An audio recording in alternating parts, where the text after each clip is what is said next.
고린도후서 9장 7절에 보면 각각 그 마음에 정한 대로 할 것이요 인색함으로나 억지로 하지 말지니 하나님은 즐겨내는 자를 사랑하시느니라. 가인과 아벨 둘 다 각각 그 마음에 정한 대로 한 것입니다. 그러나 여기서 두 가지 원칙이 있죠. 각각 그 마음에 정한 대로 할 것이다. 헌상에 대해서. 그러나 두 가지 원칙은 무엇이냐면 첫째는 인색함으로나 억지로. 그러니까 첫째는 인색함으로 하지 말라. 인색함으로 드린다는 것은 무엇이냐면 인자가 아낄 인자의 색자도 아낄 색자입니다. 그러니까 한마디로 지나치다라는 거죠. 아끼는 게 절제가 아니라 지나치다라는 겁니다. 그래서 인색하다. 재물을 아끼는 것이, 돈 아끼는 것이 지나쳐서 하나님께 자린고비가 되고 하나님께 구두쇠, 스크루지 영감되는 것, 그게 인색하게 드린다는 것이죠. 그것은 결국에 즐겨내는 게 아니라 결국에는 어쩔 수 없이 하는 겁니다. 그 둘째가 뭐냐면 두 번째로 억지로 하지 말라. 같은 것인데 조금 더 이제 강조하는 것입니다. 억지로, 기계적으로, 형식적으로 하나님에 대한 진정한 사랑과 감사의 마음, 그리고 믿음으로 드리는 예물이 아니라 억지로 하는 것. 두 가지 원칙이 사실은 연결된 것이죠. 그런데 지금 어떤 일이 발생했냐면은 하나님이 가인의 제사는 받지 않으셨다, 거절하셨다라는 것이고 아벨의 제사는 받는데 기쁘게 그것을 받으셨습니다. 이전 개역 한글판과 히브리어도 마찬가지인데 연락하셨다라고 되어 있습니다. 개역 한글에서는 연락이 국어사전에 안 나오는 말입니다. 굉장히 이게 국어사전에 없는 말인데 우리의 표현이죠. 열자는 기쁠 열자, 그러니까 희열의 열자고 납은 받는다, 반납할 때 납자, 그러니까 받는다는 것이죠. 그러니까 연락은 기쁘게 받는다. 하나님이 연락하셨다. 하나님이 아벨의 제사는 기쁘게 받으셨습니다.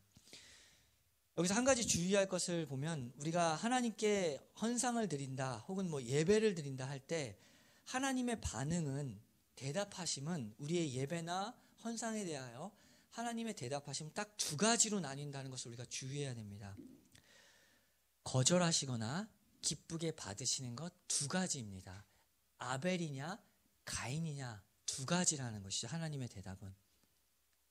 우리가 예배를 하나의 습관이나 형식적으로 생각할 수 없는 이유가 여기에 있습니다. 두 가지뿐이기 때문에 그렇습니다. 하나님은 예배를 기쁘게 받으시거나 거절하십니다. 빨리 주일에 마치 행사처럼 해야 할 것을 해치워 버리거나 통과의식, 안 하면 이상한 그런 정도로 우리가 예배를 생각할 수 없는 이유가 하나님의 반응이 어떠하냐라는 것입니다. 과거 이스라엘의 역사를 보면 그들이 타락한 순간들을 보면 그 결정적인 원인이 모두가 다 예배의 타락이었습니다. 이스라엘이 하나님께 때를 따라 꼬박꼬박 예배를 드리긴 드리는데 오직 하나님만을 사랑하는 마음으로 드린 것이 아니라 해야 하는 일, 안 하면 벌 받는 일, 그 정도로만 생각했기 때문에 그들에게 그 영적인 타락의 가장 중심에는 예배의 타락이 있었습니다. 이사야서 1장 10절을 보면 이스라엘 백성이 지금 하는 말입니다. 이사야가 이스라엘 백성에게 너희 소돔의 관원들아 여호와의 말씀을 들을지어다. 너희 고모라의 백성아 우리 하나님의 법에 귀를 기울일지어다. 여호와께서 말씀하시되 너희의 무수한 재물이 내게 무엇이 유익하뇨. 나는 순양의 번제와 살진 짐승의 기름에 배불렀고 나는 숫송아지나 어린 양이나 숫 염소의 피를 기뻐하지 아니하노라. 이스라엘 백성에게 소돔의 관원들아, 이스라엘 백성에게 고모라의 백성이라고 한 것입니다. 이스라엘이 정한 그 율법, 말씀, 형식대로 제사를 성대하게 많이 드렸을지라도 하나님께서 그 제사를 기뻐하지 않으신 것입니다. 예배를 바르게 드리지 않고 소홀히 여기는 것, 이것이 얼마나 무서운지를 그들에게 알려주신 것입니다. 하나님께 예배하러 나오는 것이 자기의 삶에서 가장 중요하고 기쁜 일이 아니라면 이것은 지금 영적인 상태가 크게 병들었다라는 증상이 되는 것입니다. 오늘날 한국교회의 큰 병폐가 무엇이냐면 어떤 사람들의 이야기들이 있습니다. TV나 인터넷, 특히 유튜브로 예배의 실황을 중계하면서 그것을 시청하면 그것을 예배를 드린 것이라고 생각하는 사람들이 있습니다.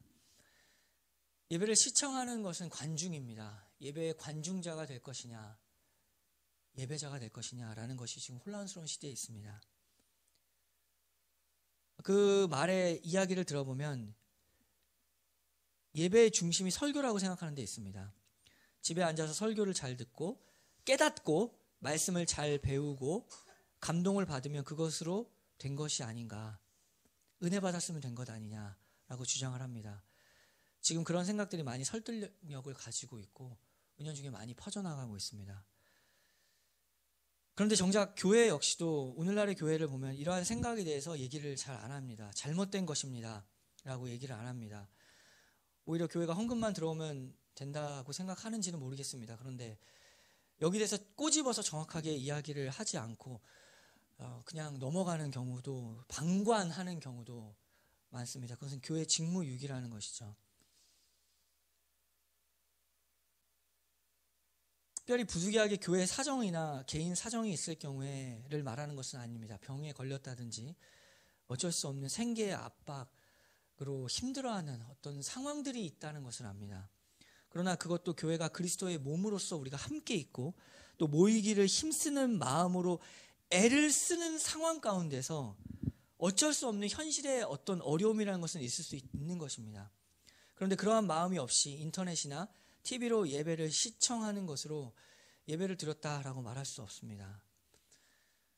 우리가 명심해야 할 것은 설교가 예배의 전부가 아닙니다. 여기 설교를 보시면 여기 포함되어 있는 것이죠. 설교가 예배가 아닙니다. 예배의 전부가 아닙니다. 메시지만 들으면 끝이 아닙니다. 메시지 듣고 은혜 받으면 끝이다라고 생각하는 사람들, 이것이 과거에도 성경에 있었습니다. 그 시대 속에도, 초대교회 시대에도. 그렇기 때문에 히브리서에서는 이 부분을 굉장히 다룬 것이죠. 그냥 말씀만 듣고 은혜 받으면 끝 아니냐, 굳이 모여야 되느냐라고 말하는 사람이 그때도 있었고 지금도 있습니다. 히브리서 10장 25절을 보면 모이기를 패하는 어떤 사람들의 습관과 같이 하지 말고 오직 권하여 그날이 가까움을 볼수록 더욱 그리하자. 그 당시에도 이제는 예수님께서 십자가에 죽으심으로 성전 휘장이 다 찢어지지 않느냐, 어디에 이제 성전이 있느냐, 더 이상 성전이 보이는 성전은 없는데 굳이 모여서 무엇을 하려는 것이냐 라고 했던 사람들이 그때도 있었기 때문에 모이지 말아도 된다, 모이기를 패하는 어떤 사람들의 주장이 있었다는 것이죠. 그래서 히브리서 10장 25절을 보면은 모이기를 패하는 어떤 사람의 습관, 생각, 사상, 그런 것들과 같이 하지 말라, 그리고 권하라고 이렇게 이야기한 것입니다. 그러나 주님께서는 두세 사람이 모인 곳, 즉 교회에서 예배로 모이는 그곳에 내가 함께하겠다라고 약속하셨습니다. 모이는 그곳에 예수님이 직접 함께하겠다라고 했죠. 마태복음 18장 20절을 보면 두세 사람이 내 이름으로 모인 곳에는 그곳에 나도 그들 중에 있다라고 말씀하셨습니다. 예수님 하나님이시기 때문에 공간의 지배를 받지 않죠. 어디든 다 계신 무소부재하신 하나님이신데, 특별히 지금 두세 사람이 내 이름으로 모인 그곳에, 여기에 지금 함께 이 자리에 있다라고 특별히 말씀하신 것입니다. 그렇게 가까이에 계셔서 지금 우리의 예배를 받으시고 지금 가까이에 나에게 직접적인 세미한 음성을 들려주시는 것이 바로 예배입니다. 직접적인 은혜, 그리고 직접적인 경배, 직접적인 하나님의 사랑을 경험하는 시간이 바로 예배 시간입니다. 교회가 그리스도의 복음으로 부름을 받아서 주께서 정하신 날에 함께 모여서 예배를 드리고, 지금 이곳에 주님이 함께 하시며 우리의 예배를 받으신다는 이 사실보다 이 세상에 중요한 것은 없습니다. 이것을 어떻게 집에서 TV나 인터넷으로 시청하는 것과 비교할 수가 있겠습니까? 오늘날은 참으로 예배의 관중이 되느냐, 예배자가 되느냐, 이것이 혼란스러운 시대를 우리가 살아가고 있다는 것을 기억해야 됩니다.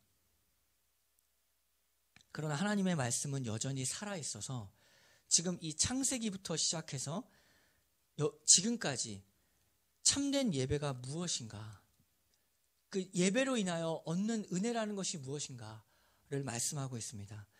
여기 가인과 아벨의 차이가 무엇이었죠? 왜 가인의 예배는 거절하시고 아벨의 예배는 받으셨는가? 그 결정적인 이유가 무엇입니까? 그 결정적인 이유는 바로 가인과 아벨의 믿음의 차이였습니다. 믿음의 문제였습니다. 히브리서 11장 4절을 보면 믿음으로 아벨은 가인보다 더 나은 제사를 하나님께 드림으로 의로운 자라 하시는 증거를 얻었으니 하나님이 그 예물에 대하여 증언하심이라. 그가 죽었으나 그 믿음으로써 지금도 말하느니라. 아벨은 믿음이 있었습니다. 가인은 믿음이라는 내용이 없이 형식으로만 드렸습니다. 이 제사를 알려주는 사람은 누구죠? 전혀 알지 못했는데 부모죠. 부모가 그냥 하라니까 한 겁니다. 하나님에 대한 마음, 하나님에 대한 믿음이 없이 그냥 드리라니까 안 할 수는 없으니까 그냥 드린 것입니다. 오늘날도 형식적인 예배, 습관적인 예배라면 하나님 받지 않으십니다. 예배를 받지 않으시면 그것으로 그냥 넘어가는 것, 통과되는 것이 아니라 예배를 받지 않으시면 그에 따른 징계를 가장 먼저 본인 스스로가 받게 됩니다. 그 영혼이 가장 먼저, 예배하지 않는 그 영혼은 가장 먼저 병들어가기 시작합니다. 구약의 이스라엘이 증명했죠. 하나님이 진노하시는 궁극적 원인은 바로 예배의 타락이었습니다. 그 영혼이 타락해가고 있다는 증거로 바로 다음 구절에서 나오는 가인의 행동이 무엇인지를 보면 알 수 있죠. 그는 그 예배의 실패로 인하여 하나님께 화를 내죠. 5절을 보면 가인과 그의 재물은 받지 아니하신지라. 가인이 몹시 분하여 안색이 변하니 여호와께서 가인에게 이르시되 네가 분하여 함은 어찌 됨이며 안색이 변함은 어찌 됨이냐. 그 화로 말미암아서 결국에는 아벨을 죽였습니다. 예배의 타락, 그로 인하여 하나님이 주시는 평안을 잃게 되면 그 영혼은 분노와 미움으로 가득 찬 인생을 보내게 됩니다. 그 사람의 입술로 나오는 것, 그것을 통해서 그 사람의 마음을 알게 되는 것이죠. 지금 가인의 입술로 나왔던 그 분노가 가인의 마음의 상태가 어떠했는지를 보여주는 것입니다. 마태복음 12장 34절을 보면 독사의 자식들아 너희는 악하니 어떻게 선한 말을 할 수 있느냐. 이는 마음에 가득한 것을 입으로 말함이라. 선한 사람은 그 쌓은 선에서 선한 것을 내고 악한 사람은 그 쌓은 악에서 악한 것을 내느니라. 지금 가인의 입술에서 나왔던 그 분노는 가인의 마음에 무엇이 들어있는지를 나타내는 것입니다. 숨길 수 없다는 것이죠. 우리에게 어떤 말이 나오고 있는가? 우리에게 비판과 미움의 말이 나오고 있는가? 우리는 왜 사랑이 없는가? 사랑의 표현이 나오지 않는가? 그것은 하나님의 직접적인 사랑을 받고 예배를 통하여 하나님께 더욱 가까이 가게 하는 이 예배의 문제가 생기기 때문입니다. 직접적인 사랑을 받지 않으니까 간접적인 것만 느끼게 되니까 말도 직접적인 사랑의 표현이 나오지 않고 이웃을 향한 직접적인 행동이 나오지 않는 것입니다. 마태복음 18장 20절을 보면 다시 두세 사람이 내 이름으로 모인 곳에는 나도 그들 중에 있느니라. 이 말씀을 기억해야 됩니다. 교회란 무엇인가? 예배란 무엇인가? 예배가 없는 교회란 모임이란 무엇입니까? 그냥 교회라고 부르지 않죠. 예배가 없는 모임은 뭐 따로 모일 수 있는 뭐 그냥 친교 모임은 될지언정 교회라고 부르지 않습니다. 예배가 없는 그런 모임은. 교회의 정체성과 예배란 무엇인가? 바로 마태복음 18장 20절에 나와 있는 가장 중요한 이 말씀을 기억해야 되는 것이죠. 다만 모이는 것이 맞다, 그렇게 해야 한다라고 모이기를 그냥 인정하는 정도가 아닙니다. 모이기를 힘써라 라고 했죠. 두세 사람이 내 이름으로 모인 곳, 그곳에 예수님이 특별히 함께 하신다. 살아계신 예수님이 지금 이 자리에 함께 하신다. 여기 계시니까 그곳에 나아가야 됩니다. 우리는 모여서 예수님을 직접적으로 만나야지 살 수 있는 사람들이다라는 것을 기억해야 되는 거죠. 그리스도인은 그야말로 그리스도의 이름으로 만나고 그리스도를 경배하는, 이것이 신앙생활의 생명입니다. 나의 신앙생활에 죽고 사는 생명이 어디에 달렸는가? 우리의 예배에 달려있다는 것을 기억해야 되는 것입니다. 예배를 통해 하나님의 말씀을, 지금 여기 와 계신 예수 그리스도의 그 음성을 우리가 가까이에서 듣고 예수님 곁에서 가까이에서 기도해야 합니다. 우리 역시 가인과 같이 내가 나의 죄에 다스리기 어렵습니다. 승질나면 터트리는 사람들이죠. 그렇기 때문에 예수님께 가까이 가서 예배 시간에 여기 와 있다고 하신 예수님의 말씀을 믿고 가까이 와서 예수님께 도움을 요청해야 됩니다. 이 분노 다스리게 해주세요. 이 미운 마음 다스리게 해주세요. 악한 마음 없어지게 해주세요. 가까이 가서 예수님께 붙잡고 기도해야 되는 것이죠. 우리가 기도하면 예수님이 그 기도를 가까이에서 들으시고 우리의 마음을 주장하십니다. 성령님이 일하시면 그 안 됐던 나의, 그 조절 안 됐던 나의 마음들, 주님이 일하시면 우리의 마음이 깨끗해지고 우리의 마음이 주님의 사랑으로 평안해집니다. 갈라디아서 5장 16절을 보면 내가 이르노니 너희는 성령을 따라 행하라. 그리하면 육체의 욕심을 이루지 아니하리라. 성령을 따라 행하라. 그 구체적인 현실 속의 그 행위가 무엇입니까? 육체의 욕심, 자꾸만 세상으로 흘러들어가려고 하고 거기서 안정하고 거기서 마음 편하게 사는 것, 이 전부라고 생각하는 마음이 세상 속에 이때 들 때마다 하나님의 나라의 뜻과 전진, 이것이 무엇인가, 이것에 감각이 없어지는 마음이 들 때마다 주님께 나아와서 가까이 와서 주님께 기도해야 됩니다. 주님께 가까이 가면 성령님이 우리를 지배하시고 우리를 다스려 주십니다. 그때 성령을 따라 행할 때 그때 육체의 욕심이라는 것이 이루어지지 않게 되는 것이죠. 영과 진리의 예배를 통해 교회가 하나님의 말씀을 듣고 하나님을 찬양하고 하나님께 기도하는 것, 이것이 성령을 따라 행하는 가장 대표적인 일입니다. 예배, 예수님 가까이 계신 그 예배 자리에 나와서 찬양하고 기도하고 이 설교 시간에 하나님의 음성을 듣는 것, 그것이 성령을 따라 행하는 가장 대표적인 일이죠. 예배가 성령을 따라 행하는, 참된 예배를 드리는 것, 우리 교회가 예수 그리스도를 믿음으로 드리는 예배를 통해 하나님의 복을 받고 하나님이 주시는 평안, 그것은 다만 영적인 것만이 국한되는 것이 아닙니다. 하나님이 복을 주실 때는 마음의 평안과 또한 보이는 평안들을 다 주시는, 책임져 주시는 하나님이시라는 것을 믿고 우리가 일용할 양식도 구하는 것이고, 하나님이 보이는 것도 주시는, 참된 복을 주시는 하나님이시라는 걸 믿고 이 자리에 나와 주님을 예배합니다. 하나님의 축복을 받고 그 은혜를 누려서 날마다 그리스도의 장성한 분량, 거기까지 이르는 우리 교회 되기를 기도합니다.